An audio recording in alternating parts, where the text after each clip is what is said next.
The fall. October 1597. The Korean peninsula is burning.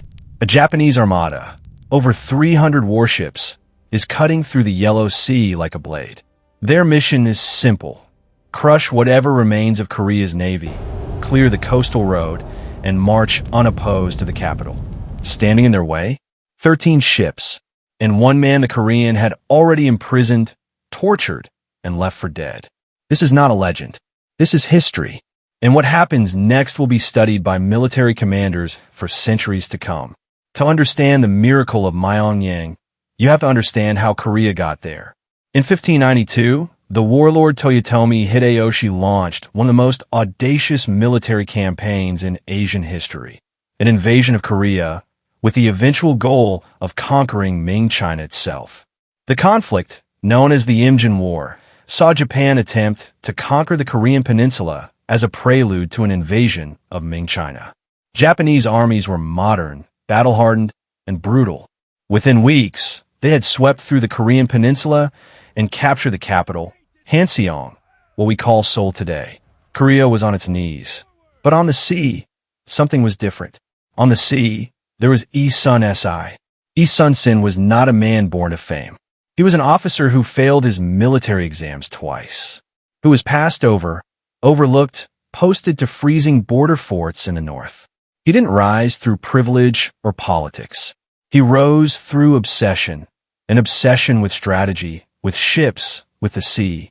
By the time Japan invaded, Admiral, he had already begun preparing. He had studied tides, currents, coastal geography. He had upgraded his fleet with a revolutionary weapon, the Geobuxian, the turtle ship, an armored warship unlike anything Japan had seen. And when the invasion came, he did what no one expected. Yi Sun-sin fought at least 26 naval engagements against numerically superior foes, and was victorious in them all. Japan at sea. He humiliated them. The betrayal, Yi's fall from grace. But victory made enemies. And in the world of the Joseon royal court, having enemies was far more dangerous than facing Japan. Yi's rivals at court spread lies to King Seonjo, that he had disobeyed royal orders, refused to engage the enemy.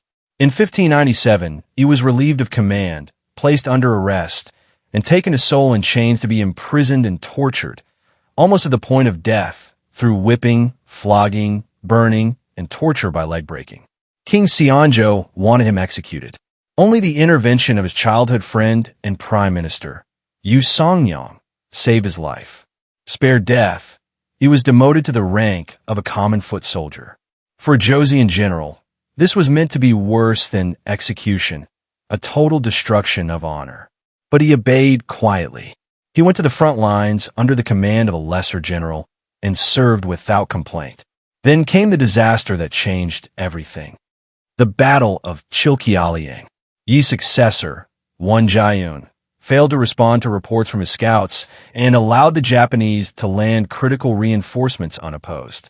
Without adequate reconnaissance or planning, Won Jae-un took the entire naval force of Joseon. 150 warships operated by 30,000 men, carefully assembled and trained by Admiral, and sailed them into waters marked by treacherous rocks.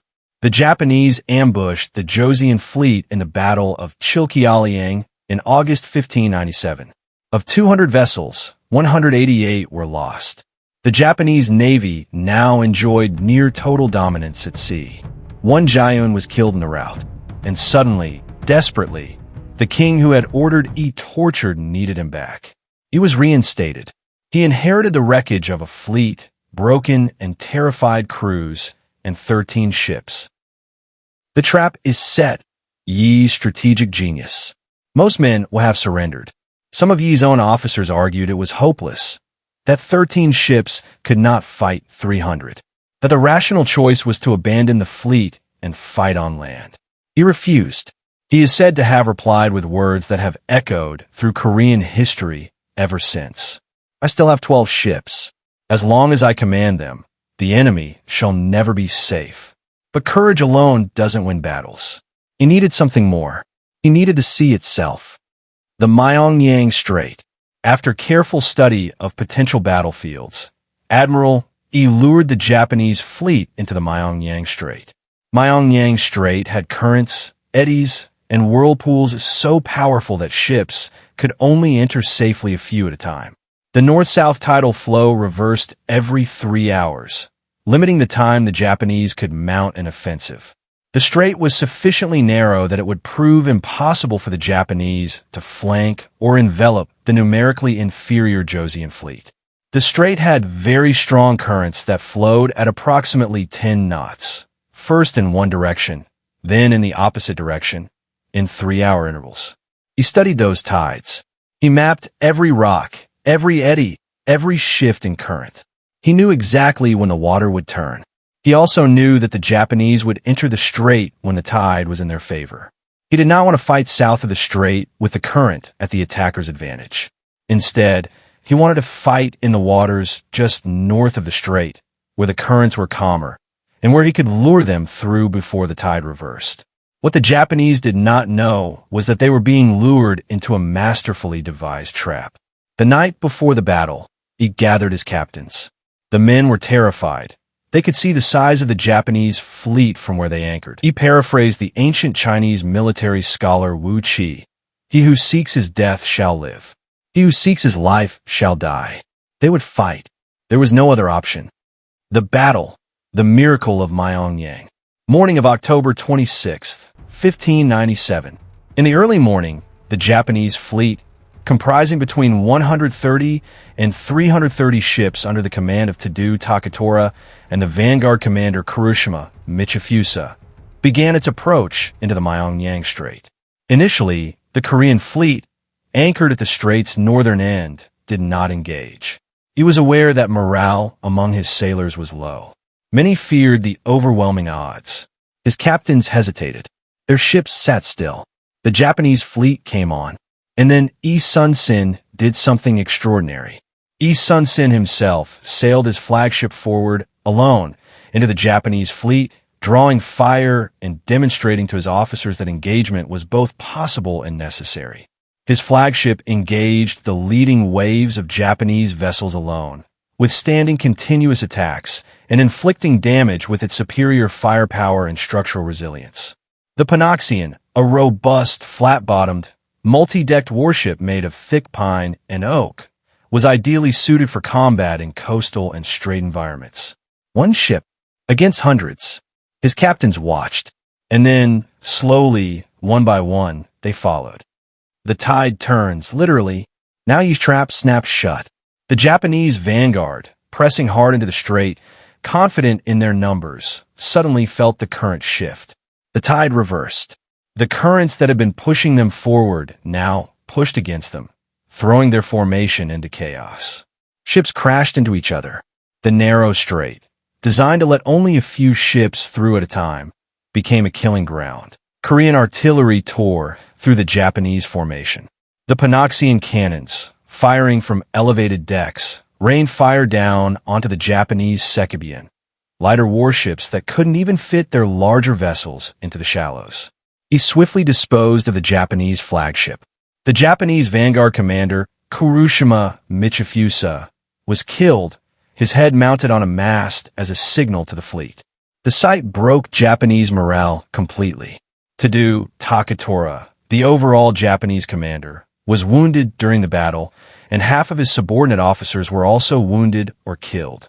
At least 30 Japanese fighting ships were destroyed. A captured prisoner later reported that half of the Japanese forces were killed or wounded. And Yi Sun-sin, he accomplished this remarkable achievement without losing a single ship. 13 ships, 0 losses, 30 enemy vessels destroyed. The miracle of Myeongnyang. The legacy, why this battle still matters. The immediate impact was strategic. The victory at Myeongnyang convinced the Ming government to ease security at their major ports and deploy a fleet to the Joseon Navy's aid. The Japanese advance on the capital stalled. The battle ended Japanese hopes of achieving control of the sea and made the eventual evacuation of their invasion force a hazardous operation. But the deeper impact was something harder to measure. Korea had been on the verge of total collapse. The army had been pushed back. The capital had been threatened. The navy had been almost entirely destroyed, and the one man who had held the sea had been thrown in a dungeon. Myeongnyang didn't just stop Japan's fleet, it saved the soul of a nation. Final legacy. Sun Tzu would not survive the war. In November 1598, at the final great naval battle of Myeongnyang, as the Japanese retreated, he was shot by a Japanese arquebusier and killed. His dying words, by account, were, "The battle is at its height. Do not announce my death." He led from the front until the last moment. He never stopped fighting. Military historians have compared Myeongnyang to Thermopylae and Agincourt. But the Korean battle has a distinction those engagements lack. It was a total tactical victory, not a heroic defeat. Sun Tzu's War Diaries, the Nanyang Ilji, which detail the events leading up to and during the battle, provide invaluable first-hand accounts of the challenges he faced and the decisions he made.